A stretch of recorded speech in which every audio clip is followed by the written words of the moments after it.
Mesdames, Messieurs, bonjour. Le prochain forum va débuter. OTAN, une alliance parmi d'autres.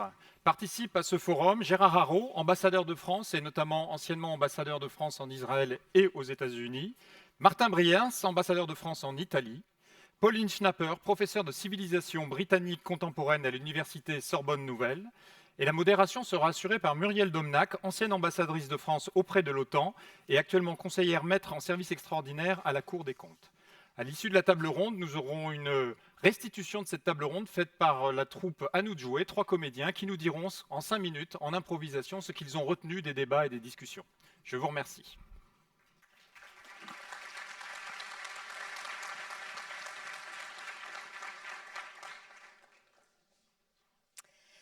Bonjour à toutes et à tous. C'est un plaisir de vous voir si nombreux pour entendre parler de l'OTAN, un thème qui aurait sans doute moins attiré il y a quelques années. J'ai servi moi-même comme ambassadrice auprès de l'OTAN pendant 5 ans jusqu'à une date récente et chacune d'entre nous, à des titres divers, a eu à connaître de cette alliance qui est la nôtre, l'Alliance Atlantique.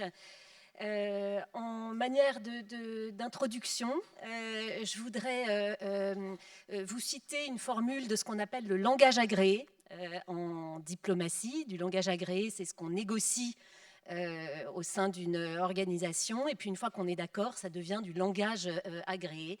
Et cette formule en anglais, qui d'ailleurs se traduit mal en français, c'est NATO is the most successful alliance in history. Vous remarquerez qu'en français, c'est un peu boiteux. L'OTAN est l'alliance qui a le mieux réussi dans l'histoire. Enfin, ça sonne pas très bien. On se demande pourquoi. Mais sur le fond, qu'est-ce qui a fait de l'OTAN un succès ? Basique, l'OTAN a tenu l'URSS puis la Russie en respect, y compris là depuis l'agression de l'Ukraine. Et puis l'OTAN, finalement, ses membres en sont assez contents. C'est un bon deal pour ses membres, les Européens comme les Nord-Américains. Ce qui fait son exception dans l'histoire, c'est sa durée, 76 ans au compteur d'aujourd'hui. C'est son format, 32 membres. Elle s'est élargie au fur et à mesure de son histoire. C'est son asymétrie aussi. Il y a évidemment un actionnaire majoritaire. Comme dit George Orwell dans La ferme des animaux, les animaux étaient tous égaux, mais il y en a un qui est plus égal que les autres. Bien entendu, ce sont les États-Unis d'Amérique. Et puis, c'est aussi son organisation, puisque l'OTAN, ce n'est pas qu'une alliance politique et militaire, c'est l'organisation du traité de l'Atlantique Nord avec une structure militaire intégrée qui compte 11 000 officiers. Y compris d'ailleurs plusieurs centaines de Français. Alors l'OTAN, évidemment, elle est mise à l'épreuve actuellement, non seulement par son adversaire historique, la Russie, qui est redevenue une menace majeure, elle est mise à l'épreuve par la contestation de l'Occident, et elle est mise à l'épreuve par son actionnaire majoritaire, puisque Trump n'aura pas été une parenthèse, il a été réélu. Alors, l'OTAN, une alliance parmi d'autres, ça appelle 3 questions de ma part à nos panélistes. Premièrement, parce que je crois que c'est important qu'on se décentre, nous Français, et qu'on essaye de comprendre ce qui en fait un bon deal pour nos partenaires, et même, autre terme, du langage agréé entre alliés, une organisation indispensable. Donc, première question, l'OTAN, quel intérêt pour les alliés, notamment pour nos partenaires ? 2, quelle est la crédibilité de l'OTAN et comment est-elle perçue par le reste du monde ? Y a-t-il d'autres alliances que l'OTAN ? Et je me réfère évidemment à cette espèce de front anti-occidental qui s'est manifesté cette semaine à Tianjin. Peut-on parler d'une alliance ? Et 3, quel est le bon usage de l'Alliance Atlantique pour nous, Français ? Voilà. Mesdames, Messieurs, la parole est à vous. Peut-être Pauline Schnapper, est-ce que vous pouvez d'emblée nous aider à nous décentrer ? Vu du Royaume-Uni, puisque Pauline Schnapper est spécialiste du Royaume-Uni. Oui, merci beaucoup pour l'invitation aussi. Donc moi, je suis la régionale de l'étape, j'enseigne ici, je suis professeure dans le département du monde anglophone, j'en profite pour faire un peu de publicité quand même pour l'université. Et je suis donc spécialiste de la politique étrangère britannique. Donc l'angle par lequel j'aborde effectivement l'OTAN, c'est celui d'un point de vue d'un de ses membres fondateurs, et bien évidemment le Royaume-Uni, mais aussi, je crois, le point de vue de beaucoup, j'allais dire, d'autres pays que la France sur l'OTAN depuis les origines, depuis 1949 donc, c'est-à-dire des pays pour qui l'OTAN était la garantie absolue de sécurité. L'OTAN remplissait et ils espèrent continuer de remplir deux missions essentielles. En tout cas, c'était le cas jusqu'à aujourd'hui. La première, c'est de maintenir une présence américaine en Europe. C'était l'obsession des Britanniques dans les années après la Seconde Guerre mondiale et jusqu'aux années 50. C'était moins de construire l'Europe, comme on sait, que de s'assurer le parapluie de sécurité américain face à la menace de l'Union soviétique et de ses alliés. Et ça, c'est resté une priorité absolue, et je crois pas seulement pour le Royaume-Uni, mais pour beaucoup de pays d'Europe du Nord, mais aussi de l'Allemagne, de l'Italie, je pense, même si il y a des personnes plus compétentes que moi sur l'Italie à mes côtés. Et après l'élargissement, bien sûr, c'est le cas beaucoup pour les pays d'Europe centrale et du Nord. Donc ça, c'était la première priorité. Et la seconde, c'est évidemment l'idée de cette sécurité collective que permet le fameux article 5 du traité de l'Atlantique Nord. L'article 5, c'est vraiment le fondement de l'OTAN, c'est l'idée qu'une attaque contre un des membres de l'Alliance est une attaque contre tous les membres de l'Alliance, et que donc les autres membres doivent venir au secours, même si la forme que cela peut prendre est restée toujours un petit peu vague, du pays membre qui serait agressé, sous-entendu bien sûr par l'URSS d'abord et par la Russie aujourd'hui. D'où tout ce débat autour de la garantie de sécurité à l'Ukraine qu'on entend aujourd'hui, qui est donc ce même débat, c'est-à-dire jusqu'où peut-on garantir à l'Ukraine qu'on viendrait à son aide en cas d'agression. Donc ça, c'était vraiment les deux points principaux qui expliquent l'attachement très profond du Royaume-Uni et de beaucoup d'autres pays à cette alliance. Et puis, il faut y ajouter, évidemment, vous y avez fait allusion, et je passe très vite, mais toute la dimension militaire de cette alliance, qui est là, on est dans le tangible, si je puis dire. On n'est pas dans le discours, on n'est pas dans l'idéal de la sécurité, de l'autonomie enfin bref, disons, de la vision française. On est dans le tangible. On a à Bruxelles des militaires qui travaillent ensemble, une structure militaire intégrée, des plans en cas d'attaque. Qu'est-ce qu'on fait? Qui est envoyé? Enfin, en tout cas, j'espère que ce sont des plans qui sont au point. Mais disons qu'il y a une dimension très, très concrète de cette alliance à laquelle nous, Français, que nous ne devons pas oublier pour comprendre, je crois, le point de vue des autres pays sur l'OTAN. Et c'est comme ça qu'il faut comprendre aussi le fait qu'au moment de l'invasion de février 2022 de l'Ukraine, la première réaction de la Suède et de la Finlande, ça a été de vouloir, eux qui avaient une tradition de neutralité voulue ou imposée, de rejoindre l'OTAN dès que possible. Et ça a été fait, comme vous savez, très vite. Donc il faut, je crois, garder ça en tête, même si on peut souhaiter, évidemment, on peut regretter le fait que les Européens aient continué à dépendre autant qu'ils l'ont fait jusqu'à aujourd'hui de la puissance américaine.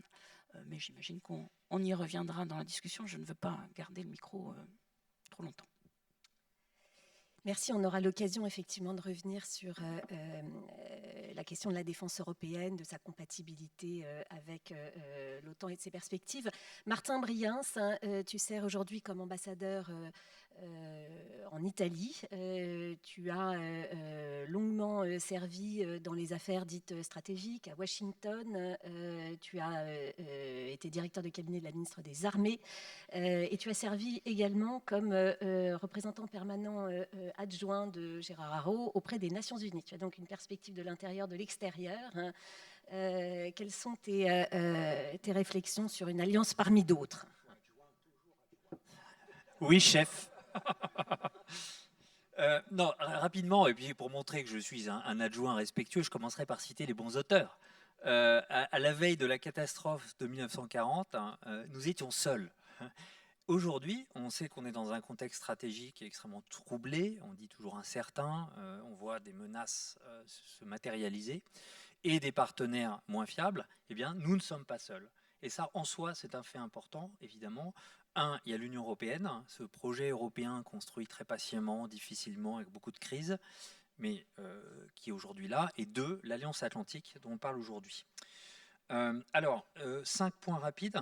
La première remarque, c'est comme alliance militaire, aujourd'hui, l'OTAN n'a pas vraiment d'équivalent. Alliance, en fait, ça peut vouloir dire deux choses. Il y a l'alliance militaire, qui vise en fait, surtout dans le cas de l'OTAN, qui est une alliance défensive, à dissuader et à, des attaques et à y réagir, alliance militaire, et puis il y a les alliances de nature plus politique. L'alliance militaire, aujourd'hui, l'OTAN est unique. Elle est unique par la force de ses engagements, le fameux article 5 dont on a parlé, par le degré d'intégration du commandement, par l'existence des structures, des commandements de force, comme on dit, répartis sur tout le territoire de l'Alliance, par le nombre de participants, 32, et aussi par la somme des capacités militaires et aussi politiques de fait que cela représente. Il n'y a pas d'équivalent de l'OTAN aujourd'hui de ce point de vue-là. Il existe formellement une autre alliance de sécurité multilatérale qui est assez peu connue, qui s'appelle l'OSTC, l'Organisation sécurité et d'Asie centrale, en gros, qui associe la Chine et quelques États d'Asie centrale et la Russie. Mais de fait, elle n'a pas du tout la même glu ou le même engagement partagé. Sinon, effectivement, il existe dans le domaine de la sécurité des alliances bilatérales. Je pense par exemple aux alliances des États-Unis avec le Japon ou la Corée du Sud, qui sont des alliances très fortes aussi. Au sens plus large, effectivement, on a vu ce sommet de Tianjin en Chine, le sommet de l'Organisation de coopération de Shanghai, et donc oui, émergent des structures de solidarité politique avant tout, mais qui ne sont pas des alliances militaires. Si demain la Russie ou la Chine ou la Corée du Nord subit une attaque, rien ne dit qu'un des partenaires se portera à son secours. Donc c'est impressionnant, mais la question de la crédibilité est en jeu. Et ça, c'est un point clé. Au cœur des alliances, c'est cette notion de crédibilité. Et je vais y revenir. Mon deuxième point, c'est que, de fait, aujourd'hui, l'OTAN retrouve une nouvelle jeunesse, retrouve sa vocation originelle. On sait que l'OTAN a joué un rôle absolument clé pendant la guerre froide, ensuite, ce rôle a été moins évident et parfois contesté. L'OTAN s'est lancée dans la guerre contre le terrorisme en suivant les Américains, mais aussi parce qu'il y avait de fait une menace. S'est investi en Afghanistan, en Irak, a dû faire face aussi à tous les problèmes dans les Balkans. Mais on voit aujourd'hui que l'OTAN retrouve une nouvelle jeunesse de fait depuis l'agression russe en Ukraine et avec un pouvoir d'attraction fort puisque, comme vous savez, 2 nouveaux membres l'ont rejointe, la Suède et la Finlande. Et on peut penser qu'aujourd'hui, on est entré en fait dans une nouvelle phase stratégique à laquelle et l'Alliance et l'Europe vont devoir s'adapter. Et cette phase stratégique est caractérisée, à mon sens, par 2 éléments clés. Un, cette menace russe, qui est une menace forte, on dit désinhibée, multidimensionnelle, y compris chez nous, via le cyber, via les sabotages, via la désinformation, et surtout une menace qui est probablement durable, voire peut-être même générationnelle. Et c'est ce que dit la revue stratégique qu'on a publiée au mois de juin. Mais le deuxième élément en parallèle, c'est les interrogations sur notre principal allié, qui sont liées pour partie aux spécificités de cette administration, et pour autre partie à des évolutions beaucoup plus fondamentales. Et notre ancien ambassadeur à Washington le sait mieux que personne, mais Obama avait commencé le fameux pivot vers l'Asie, et c'est pas d'aujourd'hui que les Américains sont préoccupés avant tout par l'Asie et par la Chine. Donc en fait, Trump accélère une évolution, mais qui date d'avant lui. Donc c'est quelque chose de plus structurel. Mais avec un risque dans cette configuration actuelle, c'est que la garantie de sécurité, cette fameuse garantie de sécurité qui détermine la crédibilité, devienne transactionnelle. Et on a vu lors du dernier sommet, et puis avec le dossier aussi des droits de douane en même temps, que c'est plus qu'un risque aujourd'hui, ça devient une forme de réalité. 2 types de conséquences. 1, incertitude sur la garantie de sécurité, comme je disais, parce que être crédible, c'est avoir les capacités militaires, d'organisation, les mécanismes juridiques, il faut qu'ils soient aussi engageant que possible, mais c'est aussi très subjectif, c'est politique, il faut que l'adversaire potentiel ne doute pas de la volonté de répliquer. Et ça, ce doute, aujourd'hui, il est sans doute présent. La deuxième conséquence, c'est qu'on passe d'une logique de partage du fardeau entre Européens et Américains à une logique de transfert du fardeau. Et là-dessus, l'administration américaine est très claire. Troisième point, pourquoi nous avons un intérêt à préserver l'Alliance Atlantique en renforçant le pilier européen. Il y a toute une série de raisons, certaines ont déjà été mentionnées. Un, raison politique et stratégique. En diplomatie, on a besoin de rapports de force. Et ça crédibilise le rapport de force. Et on est un acteur si on est fort. Voilà. Sinon, ça se passe mal. Deuxièmement, c'est de fait un facteur de réassurance et de stabilité. 3, c'est un lieu de concertation, un instrument de rayonnement. Il y a beaucoup de pays tiers en dehors de l'OTAN qui veulent parler à l'OTAN, qui veulent travailler avec l'OTAN en Asie, au Moyen-Orient et ailleurs. Quatrième point rapide, c'est la première question sur l'attachement de nos partenaires. Ça, c'est une chose qu'il faut qu'on ait sans cesse à l'esprit, évidemment. Il y a plusieurs raisons. D'abord, parfois, avoir un hégémone extérieur, c'est mieux que d'avoir un hégémone intérieur. Donc certains préféraient avoir un patron américain que des petits patrons français, allemands ou britanniques. Deuxièmement, il y en a, c'est par confort. Avoir l'OTAN, les forces américaines en Europe, c'est éviter de dépenser dans la défense. Et il y en a aussi, et ça, il ne faut vraiment pas l'oublier, pour qui c'est existentiel. Aujourd'hui, quand vous êtes à la frontière de l'Europe de l'Est, c'est existentiel. Voilà, la menace, vous la voyez avec vos jumelles. Donc ça existe. Et donc c'est une réalité politique extrêmement importante. Dans le pays où je suis, l'Italie, il y a cet attachement très fort. D'ailleurs, il y a des forces américaines en Italie encore. Et c'est important parce que pour nous qui avons des ambitions de construire ce qu'on appelle l'autonomie stratégique européenne, l'Europe de la défense, etc., c'est une condition.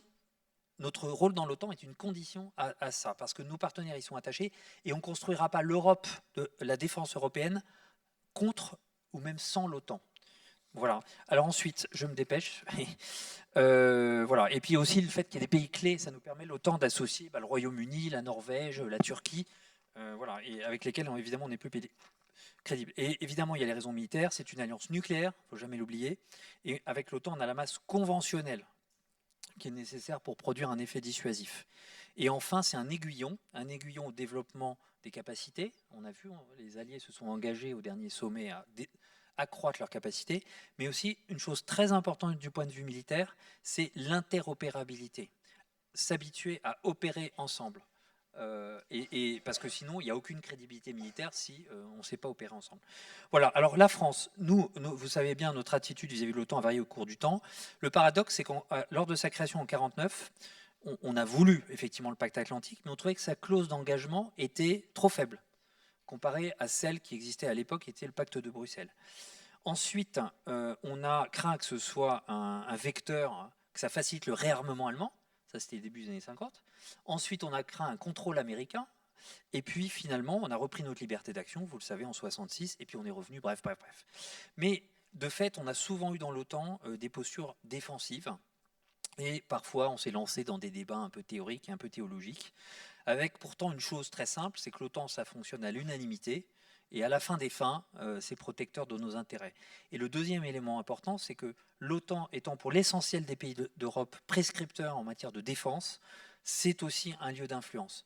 Et donc nous aussi faisons partie de cette prescription.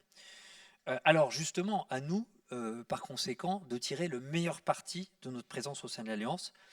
Ne soyons pas frileux, jouons de tous nos leviers d'influence. On est plutôt créatif, on est plutôt agile, on est capable d'entraîner les autres et au service de nos objectifs politiques et stratégiques. Et on a un autre avantage, c'est qu'on est présent dans d'autres enceintes, au Conseil de sécurité des Nations Unies, dans l'Union européenne, avec nos liens particuliers dans d'autres régions. Et donc on peut jouer, nous, sur toute la gamme, condition de le vouloir et de le faire de façon un peu cohérente. Et pour vous donner un exemple de ce qu'on peut faire, c'est cette fameuse coalition des volontaires. On l'a montée en quelques mois. Et ça avance. Alors évidemment, ça prend du temps. Évidemment, on peut avoir des interrogations sur tel et tel aspect. Mais ce qu'on fait là avec les Britanniques, c'est quand même, à mon avis, c'est ce qu'on sait faire de mieux. Et là, on joue. Et on joue intelligemment. L'OTAN en fait partie. On travaille avec des partenaires extérieurs. Je crois qu'il y a l'Australie qui fait partie, etc., etc. Dernier point, et je lâche le micro. D'abord, beaucoup sur l'avenir de l'OTAN et de nous dans l'OTAN va se jouer dans le monde réel, selon la façon dont va évoluer le dossier ukrainien, le rapport de force avec la Russie. Et je voudrais souligner un point, c'est qu'on a 3 temporalités. La première, c'est maintenant. On essaie d'avoir un cessez-le-feu et de donner des garanties de sécurité à l'Ukraine. Dans 3-4 ans, la Russie se sera sans doute réarmée et on fera peut-être face à de nouveaux défis. Or, 3-4 ans, en termes d'équipement de défense, c'est rien. Et donc là, il y a un enjeu très délicat. Et puis le dernier enjeu, c'est à plus long terme, c'est comment on construit effectivement à l'horizon de 10-15 ans une vraie autonomie stratégique européenne qui nous permette de faire ce qu'on doit faire si nos partenaires américains notamment ne sont pas là, mais ça prend du temps. Et le problème, c'est qu'il peut y avoir contradiction. C'est qu'aujourd'hui, la nécessité d'armer l'Ukraine et de donner garantie de sécurité peut conduire à plus de dépendance vis-à-vis des États-Unis, donc contradiction vis-à-vis de l'objectif de long terme. Voilà. Mais c'est comme ça, c'est la réalité. Dernier point, ça c'est un peu c'est un peu circonstanciel, mais on parle parfois de réveil stratégique européen. Moi, je me demande, je me dis qu'il n'est sans doute pas complètement assumé. Et il y a certains de nos partenaires européens qui aujourd'hui ont sans doute une furieuse envie d'appuyer sur le bouton snooze du réveil et de retourner dans une sorte de confort passé, un monde ancien de l'Alliance Atlantique. D'une part, je ne suis pas sûr que ça ait toujours été comme ça. Et deuxièmement, je pense qu'on n'aura pas le luxe de se rendormir. Voilà. Je partage cette conclusion. Gérard Haraud, tu as été mon maître également. Tu as dirigé les affaires stratégiques, les affaires politiques et de sécurité. Tu as servi comme ambassadeur en Israël auprès des Nations Unies à Washington. Tu as servi à l'OTAN également comme adjoint. À la délégation auprès de l'OTAN, on a tous été adjoints un jour. Et je voulais savoir quel regard tu portais sur l'OTAN, non seulement de l'intérieur, comme client et actionnaire que nous en sommes comme Français, mais également vu de New York, si j'ose dire, et aujourd'hui comme observateur actif dans la conversation stratégique. Merci beaucoup, c'est un plaisir et un honneur de me retrouver devant vous. Au fond, vous savez, l'OTAN, ça peut être très complexe, mais c'est très simple. L'OTAN, c'est la garantie américaine. Voilà. Pourquoi est-ce que nous sommes dans l'OTAN? C'est pour avoir les Américains en Europe. Voilà, c'est ça. Et d'ailleurs, l'OTAN est très largement une organisation dominée par les États-Unis. Vous savez, lorsqu'il y a le Conseil Atlantique qui représente les 32 États membres, les États-Unis à eux seuls représentent 65% des dépenses militaires. Voilà, c'est quand même un actionnaire largement majoritaire. Alors ensuite, la question qui vient après, c'est pourquoi voulons-nous une présence américaine en Europe? Alors il y a pas mal de raisons. D'abord, il y a évidemment les raisons historiques qui pèsent quand même. Mais je dirais que cela d'ailleurs a été dit, pour nos alliés d'Europe de l'Est et d'Europe du Nord, les pays scandinaves, à l'évidence, c'est la menace russe. Il est impossible aujourd'hui, depuis l'invasion de l'Ukraine par la Russie, de ne pas penser qu'il y a une menace russe. Ça, c'est le premier point. En ce qui concerne l'Europe occidentale, il faut bien dire que l'OTAN, ça a permis à tous les pays d'Europe occidentale, y compris la France, ça a permis de diminuer considérablement leur budget de défense. Il y a eu les dividendes de la paix lorsque l'Union soviétique s'est effondrée en 1990-1991. Eh bien, les budgets de la défense se sont effondrés également dans les pays européens. Il y a aussi quelque chose que nous ressentons peut-être pas en France, c'est que pour tous nos partenaires, il existe une communauté civilisationnelle qui va de Vancouver à Tallinn. Tous nos partenaires, qui d'ailleurs parlent souvent beaucoup mieux l'anglais que nous, tous nos partenaires considèrent que nous appartenons, les États-Unis, le Canada, toute l'Europe, nous appartenons à une communauté de nations démocratiques. Il y a donc un attachement affectif de la plupart de nos partenaires à cette coalition qui est finalement le seul organe où les Américains, les Canadiens se retrouvent assis aux côtés des Européens. Vous savez, j'étais à cérémonie d'intronisation en 2017, la première cérémonie d'intronisation de Donald Trump, qui a fait un discours d'une brutalité, d'une violence incroyable, eh bien mon collègue allemand en avait les larmes aux yeux. Et lorsqu'il est sorti avec moi de la séance, il m'a dit « Je ne peux pas rester à Washington, je vais demander ma mutation ». Et il a obtenu sa mutation.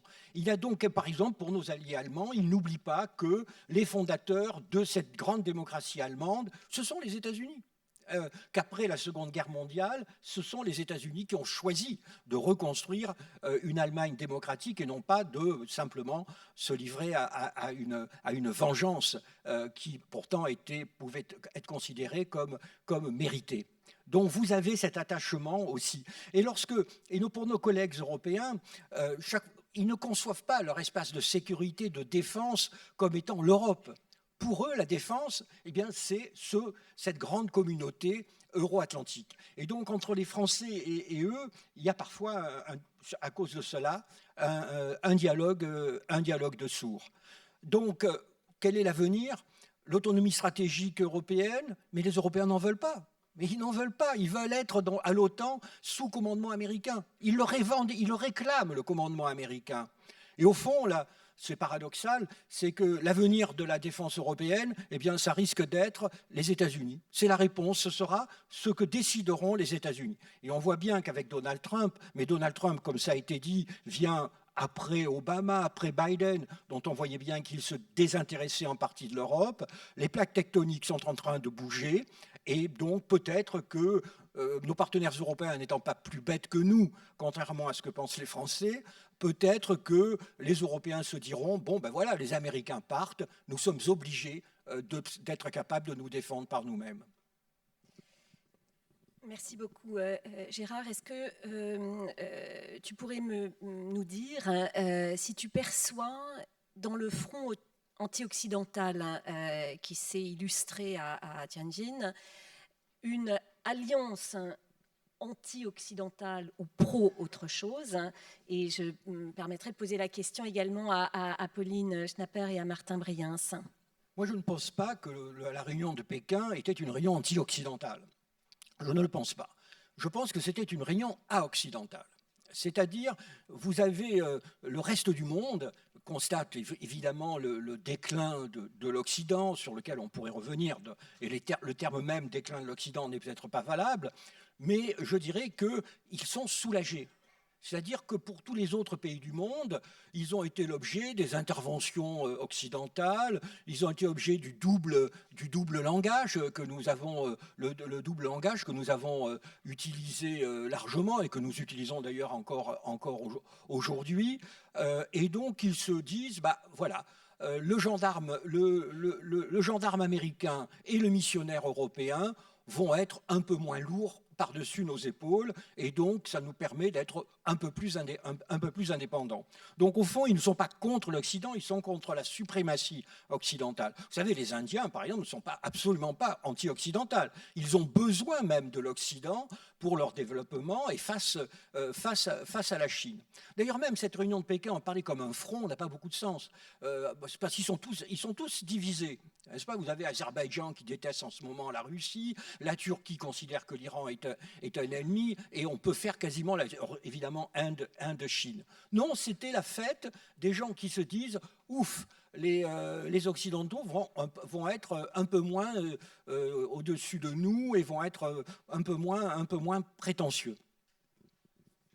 Je retiens quand même qu'il y a quelque chose qui les unit et qui relève de la célébration, en tout cas de leur émergence, sans nécessairement qu'ils soient... c'est leur souveraineté. Au fond, le mot central... Et quand j'étais à l'ONU, c'était très frappant. Même les plus petits États étaient très attachés à leur souveraineté. Donc, ils pensent que le déclin, entre guillemets, ou l'affaiblissement plutôt de l'OTAN, de l'Occident, leur permettra d'exercer plus facilement, plus librement leur souveraineté, leur permettra de parler d'égal à égal avec les pays occidentaux pour parvenir à des compromis qui soient plus équilibrés que ça a été le cas. Merci. Pauline Schnapper, comment vous lisez la séquence de cette semaine et est-ce que nos alliés britanniques, que vous suivez en particulier, en ont une lecture éclairante? Oui, enfin, je suis tout à fait d'accord avec ce que Gérard disait. Il me semble quand même qu'il y a un élément d'alliance militaire, alors certainement pas au sens otanien, mais quelque chose entre la Chine, la Russie et la Corée du Nord. Ça, c'est quand même un élément post-2022 qui nous pose difficulté. Il y a clairement une aide militaire directe de ces deux pays à la Russie, même si c'est la Chine qui est vraiment le signe partner. Et je dirais peut-être, en effet, plutôt qu'anti-occidental, on est là dans une dynamique qui est liée à ce duo Chine-États-Unis, avec la politique de Trump qui, parmi toutes ces absurdités et ces horreurs, a aussi comme conséquence de pousser dans les bras de la Chine un certain nombre de pays dont on voudrait qu'ils soient plus proches de nous, à commencer par l'Inde. Donc ça s'inscrit dans ce duo compliqué et c'est sinon anti-occidental, quand même un peu pro-chinois malgré tout, de venir s'afficher dans les rues de Pékin et admirer le défilé militaire. C'est vrai que ça nous fait un tout petit peu froid dans le dos tout de même si ce sont des pays qui, par ailleurs, ont peu de choses en commun et ne s'entendent pas sur beaucoup de sujets. Merci. Martin Briens, quel regard portes-tu sur cette séquence?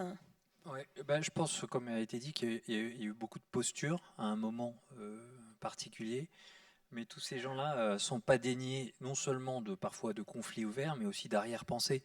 Et les Russes, très profondément, sont anxieux de leurs voisins à l'Est. Personne n'a envie d'un ordre mondial chinois, personne n'a envie d'un ordre mondial russe. Et le vrai sujet, c'est qu'effectivement, donc aujourd'hui, vous avez raison, il y a de l'aide ici et là, mais s'il y avait des choses très graves qui se passaient, est-ce que vraiment les gens s'engageraient? Et si ça signifiait une guerre contre les États-Unis, est-ce qu'ils iraient? Et aujourd'hui, je n'y crois pas. Il y a un autre élément important, c'est le reste du monde. C'est-à-dire que le message de tous ces gens-là, c'est aussi aux pays d'Afrique, d'Amérique du Sud, du Moyen-Orient. Il y a une autre offre que les donneurs de leçons intrusifs dans la souveraineté occidentaux. Mais quand on regarde ça, en Afrique, Russes et Chinois sont tout à fait en compétition. Russes, Chinois et Turcs d'ailleurs. Ils vont pas ensemble piller les ressources ou construire des stades et fournir des drones. Ils sont tout à fait concurrents. Voilà. Donc moi je pense qu'il y a un moment politique d'affichage. Ils sont unis aussi parce que c'est quand même pour l'essentiel des autocraties, d'ailleurs qui se posent visiblement des questions sur leur longévité physique. On a entendu ces espèces de commentaires là sur un peu étonnant. Voilà, mais c'est impressionnant, mais moi je ne survaloriserai pas l'impact stratégique aujourd'hui de ça. Mais peut-être que je me trompe et on se trompe souvent. Il y a aussi un problème qui est, je dirais, une lecture américaine des relations internationales, c'est-à-dire une lecture manichéenne. Il y a le camp des démocraties contre le camp des autocraties, et donc à cette lecture, je n'adhère pas du tout personnellement, parce que d'abord, nous, les démocraties, nous adorons coucher avec les autocraties quand ça nous arrange. On peut faire une longue liste des bonnes autocraties avec lesquelles nous nous entendons bien, qui en général d'ailleurs ont de... Son of a bitch, but he's our son of a bitch. Exactement. Donc il faut quand même voir 193 pays qui chacun essaye de défendre ses intérêts, et ils les défendent ses intérêts dans un monde qui est une jungle. Et donc ça peut les conduire, d'abord ils veulent défendre leur souveraineté, et puis ça peut les conduire à des alliances qui sont de circonstances, qui sont partielles, et par exemple, au fond, qu'est-ce qui est Russie-Chine? C'est tout simplement l'ennemi de mon ennemi et mon ami. La Russie et la Chine ont en ce moment un ennemi commun, ce sont les États-Unis et leurs alliés, que ce soit les alliés en Europe ou les alliés en Asie. Ça ne veut pas dire qu'ils s'aiment, mais les relations internationales et l'amour, je peux vous l'assurer, ont peu de choses en commun. Ils considèrent que leur intérêt, c'est celui-là. Le jour, si vous êtes la Chine, il faut toujours se mettre à la place des autres. Hein. C'est l'empathie. Si vous êtes un général chinois avec un grand... Premier principe de la pensée haraldienne, voilà. se mettre à la place de l'autre. Si vous êtes un général chinois, vous avez en face de vous une coalition, le Japon, l'Australie, les États-Unis, le Vietnam, l'Inde ne sont pas loin, avec des dizaines de bases américaines. Vous avez besoin d'un allié. Et aujourd'hui, le seul allié possible pour la Chine, c'est la Russie. Et donc, lorsque la Russie a envahi l'Ukraine, les Chinois n'ont pas été satisfaits. Il n'y a pas plus attaché au statu quo territorial que la Chine. Mais la Chine s'est dit, je ne peux pas perdre mon seul allié, la seule grande puissance qui soit à mes côtés. Et donc, la Chine soutient la Russie de telle sorte que la Russie ne soit pas vaincue. Tout ça, c'est un raisonnement géopolitique. Et nous, les Européens, on l'a oublié. Parce que depuis 1945, nous vivons dans notre petit paradis, mais un paradis occidental qui n'a été que le nôtre. Hein, parce que dans le reste du monde, la guerre, les rivalités se sont poursuivies.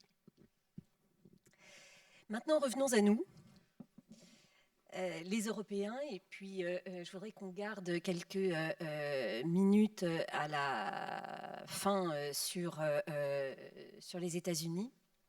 Alors, les Européens, j'ai fait l'expérience, et je pense qu'on l'a chacun observé à notre manière, d'un phénomène cognitif, véritablement cognitif, de la part des alliés européens qui s'appelle le déni. Il n'y a rien de plus puissant que le déni. Et quand vous désignez à quelqu'un qui est en plein déni l'objet de son déni, ça suscite des réactions extrêmement brutales. Comme ambassadrice auprès de l'OTAN, j'ai fait l'objet de réactions très agressives quand le président de la République a fait le diagnostic sévère de la mort cérébrale de l'OTAN, parce que nous désignions, était-ce à nous de le faire, c'est une question, que le roi était nu, et évidemment, dans ces cas-là, on est tenté d'exécuter le messager plutôt que de lire le message. Alors aujourd'hui, il apparaît avec éclat, que la menace existe, deux, qu'il y a un véritable défaut, ou en tout cas risque de défaut de l'actionnaire américain. Selon vous, comment évolue ce déni des Européens? Est-il le fait des dirigeants ou de nos sociétés? L'historien Stéphane Audouin-Rousseau parle du risque oublié de la guerre. Est-ce que nos sociétés ont-elles réellement oublié la guerre? Et quelles seraient vos prescriptions pour traiter le déni? Chacun d'entre vous, peut-être de nouveau Pauline, Martin, Gérard? Oui, alors je me garderai bien de faire une prescription, mais je crois que vous soulevez un point qui est extrêmement intéressant. Pour ma part, à l'époque, je n'avais pas trouvé que la proposition du président Macron était particulièrement bienvenue à l'époque. Et puis la guerre en Ukraine a plutôt prouvé qu'on était bien content d'avoir l'OTAN.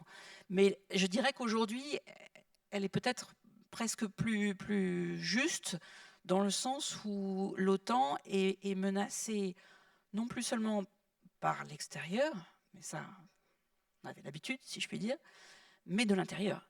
Et ça, c'est nouveau. Je veux dire, la position américaine qu'on a vu monter progressivement, mais qui est aujourd'hui affirmée avec une brutalité totalement nouvelle, de refus de garantir à 100% la sécurité de l'Europe, du chantage aux dépenses de défense, etc., pose un vrai problème. D'autant plus que l'OTAN est, pour revenir à ce que vous disiez, elle-même divisée. Je veux dire, entre la Hongrie, mais même parmi nos pays les plus proches, on voit bien que la position de l'Allemagne ou de l'Italie au sein de la coalition des volontaires, par exemple, est quand même très différente de celle du Royaume-Uni ou de la France. Il y a une culture politique de la dépense militaire et de l'intervention militaire qui est très différente selon les pays de l'OTAN. Donc on a une vraie fragilité là et des engagements pris sur l'augmentation du budget de la défense, mais sur lesquels on peut s'interroger. C'est-à-dire, moi la question que je me pose, c'est est-ce que nos sociétés sont vraiment prêtes concrètement à accepter des réductions des budgets sociaux pour acheter des matériels militaires. Quand on voit, je vais faire un tout petit peu de provocation, mais quand on voit la réaction du public français à l'idée de travailler un jour de plus dans l'année, est-ce qu'on est vraiment prêt à passer à 3,5% du PIB sur la défense ? Et ce n'est pas seulement la France, je veux dire, c'est vrai aussi d'autres pays. Donc la stratégie, enfin l'autonomie stratégique européenne, je suis la première à être pour, mais est-ce qu'on en a les moyens et est-ce que surtout on en a la volonté ? Ça, c'est une question à laquelle je n'ai pas de réponse. Martin. Oui, alors de ce point de vue-là, la France n'est pas la plus mal lotie. C'est que pour le coup, tous les sondages d'opinion montrent quand même que les Français sont sensibilisés sur les enjeux, et soutiennent la dépense de défense, soutiennent l'aide à l'Ukraine, et de façon assez massive. Et là où vous avez raison, c'est qu'entre les pays européens, il y a une grande variation. Là où je suis, en Italie, l'opinion publique est majoritairement pacifiste pour des raisons historiques bien connues. Non seulement les guerres, mais aussi le rôle du Parti communiste, de l'Église, etc. Donc ça, c'est quelque chose de très un substrat culturel profond. Ça ne les empêche pas d'avoir des bases américaines chez eux et de temps en temps de faire des choses.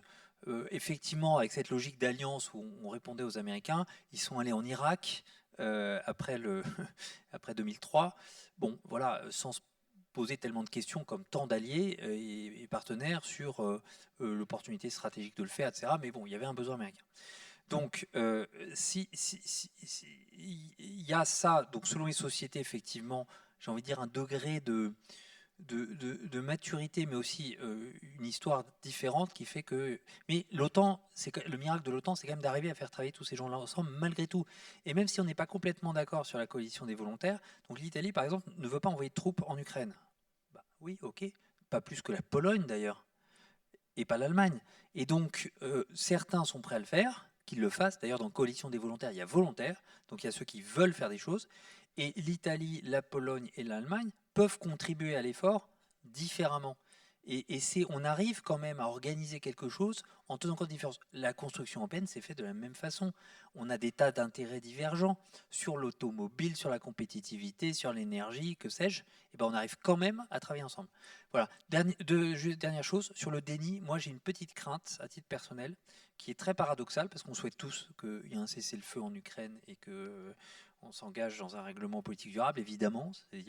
Mais ce jour-là, l'enthousiasme pour la dépense de défense, à mon avis, va sans doute se réduire ici et là, alors que nous pensons vraiment, c'est une analyse très approfondie qui nous conduit à penser ça, qu'en fait, Poutine ne s'arrêtera pas là. Et que rien n'indique qu'il arrêtera son effort de réarmement, rien n'indique qu'il se contentera de ce qu'il a, comme d'ailleurs il ne s'est pas contenté de ce qu'il a eu dans le passé. Voilà. Et ça, il y aura un cas politique compliqué parce qu'il va falloir beaucoup de leadership politique parce qu'effectivement, il y a des nécessités autres qui sont des nécessités qu'on voit bien. Hein, et ça va être difficile. Et c'est cette capacité à vouloir, mais aussi à vouloir dans la durée, qui va être importante. Et juste, je ne vais pas en table de prescription, c'est vrai qu'il y a un enjeu de mobilisation, de sensibilisation des opinions publiques pour bien faire comprendre que la défense, c'est pas, et la politique étrangère, c'est pas juste un enjeu pour quelques-uns, nos soldats, nos diplomates, mais c'est l'affaire de toute la société. Et on le voit parce que la menace, elle est sur vos ordinateurs, elle est sur vos réseaux sociaux, elle peut être demain dans nos centrales électriques. Et ça, c'est un truc, c'est la nation qui est concernée aujourd'hui par ce défi-là. Et donc, pour nos politiques, la question, c'est comment sensibiliser sans terroriser, puisqu'il ne s'agit pas non plus de créer de l'hystérie. Et puis, il faut préserver aussi nos libertés. Enfin bon, voilà. Mais ça va être un défi politique des prochaines années. Oui. Ni déni, ni panique. Mais ni panique non plus. Gérard, sur le déni. Je crois que c'est un déni que nous partageons un peu tous. C'est quand même le déni de toute une société, de toute la société européenne, franchement, nous, les boomers, on a eu de la chance. Hein. D'abord, vous allez payer nos retraites. Et puis, en plus, nous sommes la seule génération, la première génération, je ne sais pas si c'est la seule, mais la première génération à n'avoir pas connu de guerre. Parce qu'après, si vous regardez toutes les générations qui nous ont précédés, toutes sans exception, ont connu la guerre. Nos parents, c'était la guerre d'Algérie, hein, et c'était une vraie guerre. Donc nous sommes, d'une certaine manière, nous avons oublié en effet la guerre, nous avons oublié une certaine logique des relations internationales. Nous pensons que tout peut se régler par la négociation, par le compromis, par le droit international. Nous sommes, en gros, nous confondons le monde avec Walt Disney. Hein, et là, d'un seul coup, on a eu le 22 février ou le 24 février 2022, eh bien, Poutine nous a rappelé que non, que lui, il ne voulait pas le compromis, le droit international, il voulait la guerre.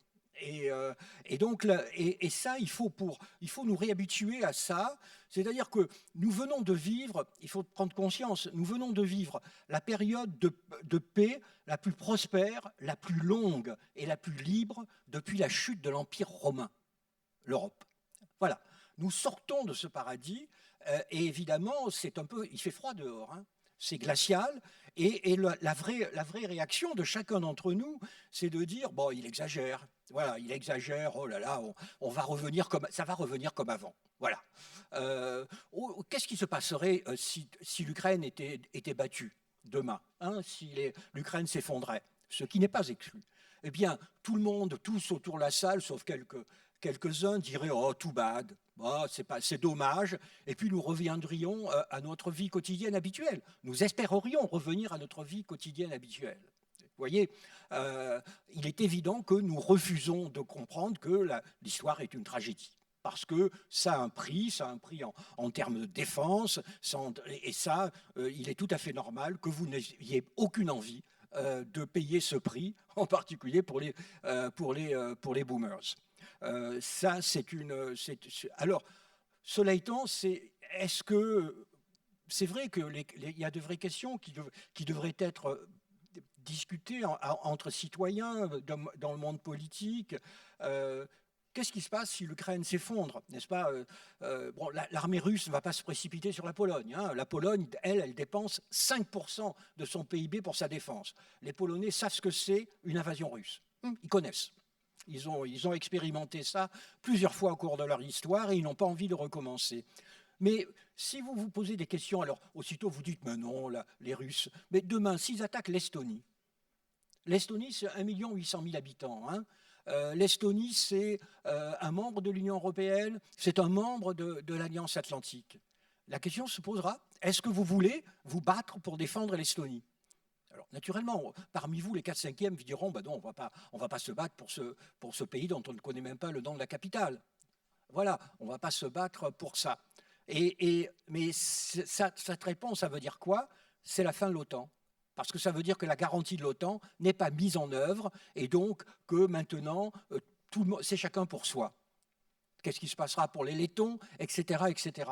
Alors nous, loin du front russe, du front ukrainien, nous pouvons nous permettre cela. Nous sommes puissance nucléaire.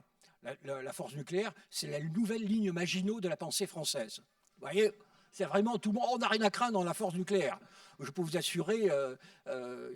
On faisait référence à un excellent livre d'un auteur que je ne citerai pas, qui s'appelle « Nous étions seuls », un livre dans les années 30, sur la France des années 30. C'était ça. Il y avait un livre qui a été un best-seller en disant « Est-ce que la France peut être envahie ?» Réponse d'un général, c'était « Évidemment pas, nous avons la ligne Maginot ». Donc, il faut sortir un petit peu de notre confort et il faut se dire que nous changeons d'époque, nous changeons de logique. Nous entrons dans un monde qui est un monde dur, un monde de confrontation. Et je finirai par cette citation de base, si vous voulez faire, que je peux faire en latin, parce que ma génération parlait encore latin. C'est « Si tu veux la paix, prépare la guerre ». La meilleure manière de défendre la paix, c'est de dissuader l'adversaire de recourir aux armes. Et ça veut dire avoir une défense nationale solide. Ça veut dire des impôts. Non, c'est très important que vous entendiez ça comme citoyen et comme contribuable.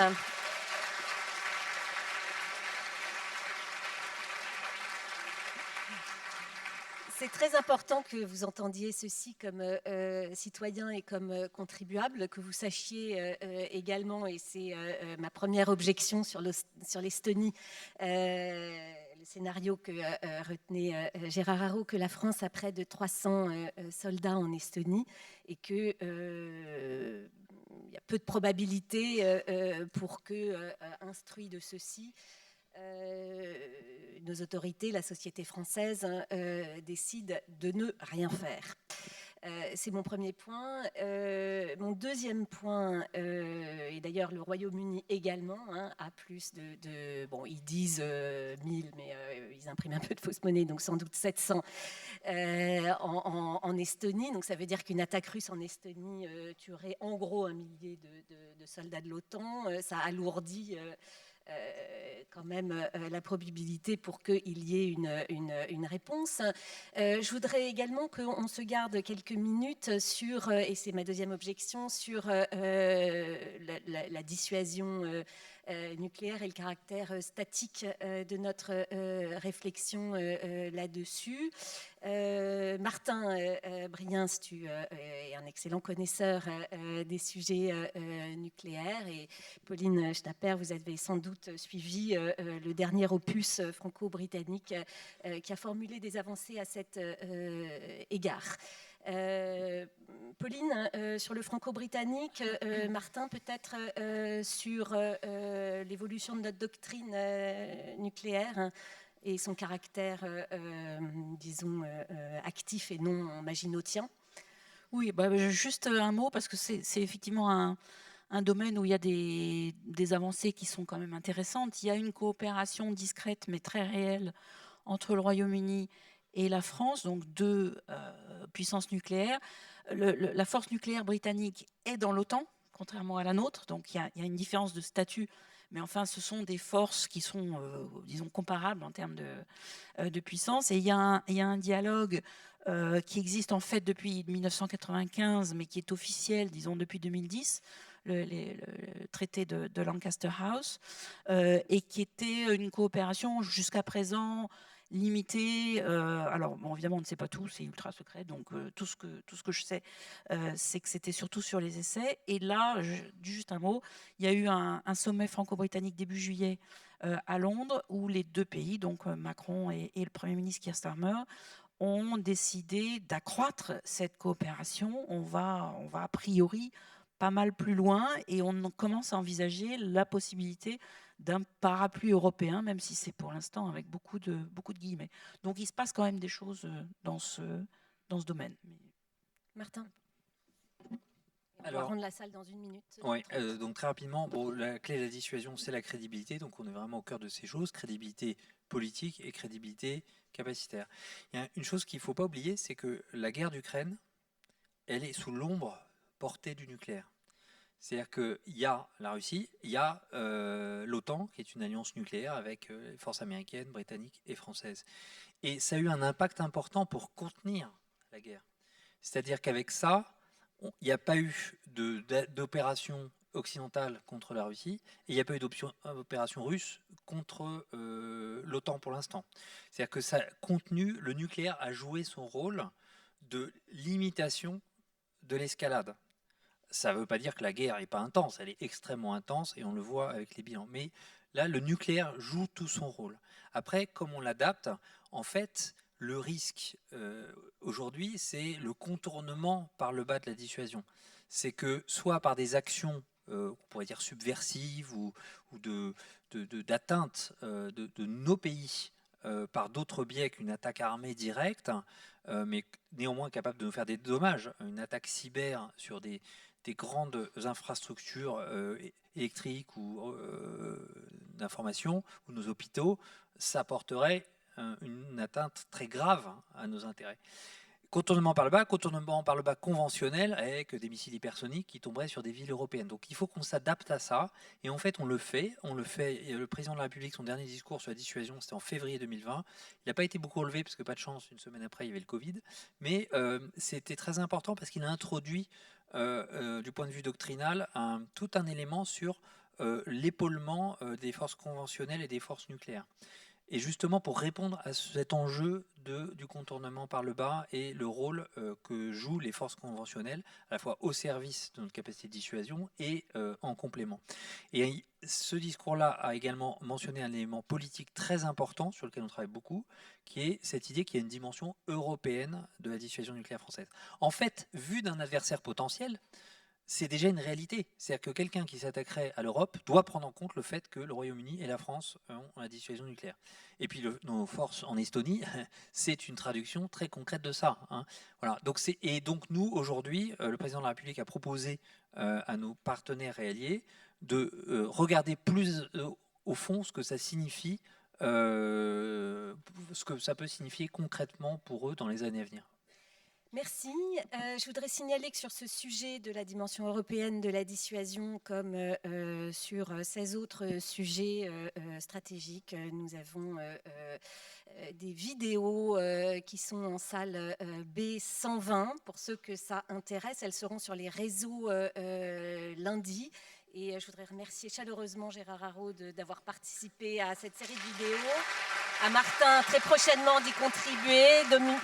Pauline également, Schnapper, merci beaucoup.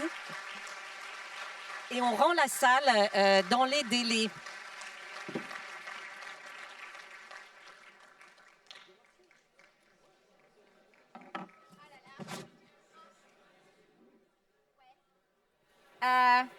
Non mais, les gars, on est grave saucés là, il y a un souci. On peut pas arriver dans le groupe comme ça, il y en a qui partent, il y en a qui viennent, on est 32 dans ce groupe. Attends, mais tu rigoles, tu On viens peut pas d'arriver, faire les toi. concerts comme ça, ouais, mais Mais justement... t'es arrivée il y a 3 ans, sois contente quand Mais même. justement, c'est ça que je veux défendre, c'est qu'il faudrait qu'on... Vous êtes trop des boomers. Non, pas du tout, ça fait 76 ans qu'on bosse comme ça, d'accord? Donc ça marche. Mais ouais, Ça mais il faut marche. changer un peu les choses. Notre budget est super mal réparti, par exemple. Oh, arrête. Il faudrait qu'on mette un peu plus d'argent sur notre façon de défendre le groupe, quoi. Salut, excusez-moi, j'arrive en retard. J'ai passé la nuit avec une autocratie, je suis Oh crevé. là là. Oh, elle m'a- C'est elle m'a- voilà, j'ai- pareil. J'ai appuyé plusieurs fois sur le bouton snooze parce que j'arrivais pas à me lever. Ouais, ça va, on répète alors? Écoute, On a des problèmes. arrête d'être dans le déni. On a des vrais problèmes. Alors, je veux pas créer la panique, mais il y a un moment, il faut voir les choses en face, les gars. En fait, oncle Sam, il veut se barrer. Quoi? Bah ouais. Mais non, mais oncle Sam, il va pas se barrer, qu'est-ce que vous racontez? Bah, Moi, je crois qu'on peut gérer le groupe différemment. On peut s'en sortir, ok? Il suffit de modifier cette façon qu'on a de voir le truc, quoi. Ok? Et puis, pense à une chose. Si tu veux faire la paix, prépare la guerre. Ouais, elle a raison. C'est un nouveau titre que tu veux écrire là? C'est ou une quoi? chanson à laquelle j'ai pensé, ouais. Ah, mais moi je pense qu'on devrait plutôt reprendre notre ancienne chanson, la Sononovitch. Ça m'avait bien marché ça. Oh non, mais Sonozovic, tu manques d'empathie, là. Mais sinon, on peut faire une chanson Disney, ça peut être bien comme ça, non? Vous en C'est- pensez quoi? C'est bien, ça nous permettrait de décentrer notre point de vue. J'ai une copine anglaise, elle est super, elle a un regard sur les choses qui est différent On d'une peut le autre. faire. Attendez, on est tous des adjoints, alors je voudrais que vous me disiez une chose. Ok, Est-ce que là vous parlez en langage agréé? oui. Parce qu'on trouve que c'est plus pratique, on était tous d'accord avec ça. Ok, ouais, mais moi je suis pas vraiment d'accord parce que je veux que l'oncle Sam. Je veux pas que. Enfin, ça me fout la trouille que l'oncle Sam y parte. Ok. Mais surtout que c'est lui qui paye 65% des instruments, donc on va se retrouver sans rien. Ah non, mais franchement, en plus, quand on va sortir dehors, on n'aura pas de parapluie, on va se mouiller.